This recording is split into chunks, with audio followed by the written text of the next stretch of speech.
नाजरीन, रूस भूरे रीछों का गढ़ माना जाता है। ये कहानी रूस के एक गांव कामाचटका की है, जहां 2008 में एक भूरे रीछ ने कई इंसानों का शिकार किया।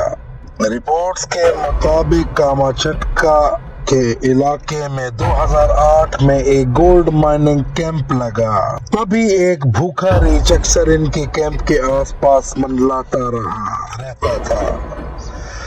इब्तिदा में मजदूरों ने ज्यादा ध्यान नहीं दिया क्योंकि ये इलाके में आम सी बात थी, लेकिन कुछ दिन बाद जब एक मजदूर गायब हो गया तब सबको एहसास हुआ कि कुछ खतरनाक हो रहा है।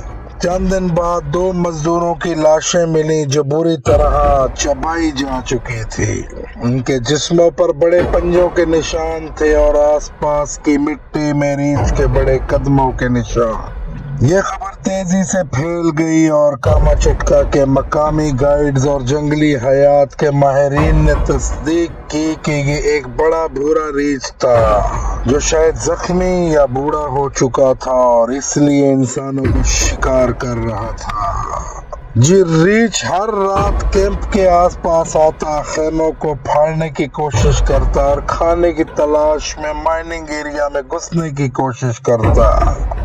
मजदूर इतने खौफजदा हो गए कि उन्होंने कैंप छोड़ने का फैसला किया, लेकिन सबके पास भागने का कोई रास्ता नहीं था क्योंकि इलाका बहुत दूर दराज और जंगलात से घिरा हुआ था। जब मकामी इंतजामिया को सूरत हाल का इल्म हुआ तो उन्होंने फौरी तौर पर एक तजर्बाकार शिकारी टीम को भेजा। शिकारियों ने कई दिन तक इस रीछ की तलाश की, लेकिन वो इंतहाई चालाक साबित हुआ।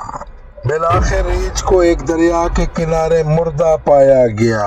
इब्तिदाई तहकीकात से मालूम हुआ कि वो शदीद बीमार था। इसके दांत खराब हो चुके थे और वो मुनासिब खुराक हासिल करने में काबिल नहीं था, इसलिए इसने इंसानों को शिकार बनाना शुरू किया था।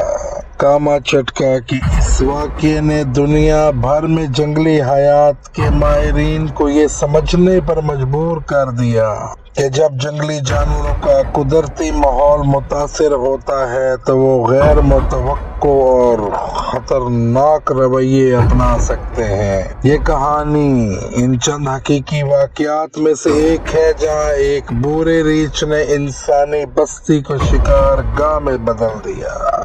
ये सवाल अब भी मौजूद है, क्या हम कुदरत के इन कवानीन को समझने में नाकाम हो रहे हैं जो जानवरों को इंसानों से दूर रखते हैं, या ये कुदरत की एक वार्निंग है?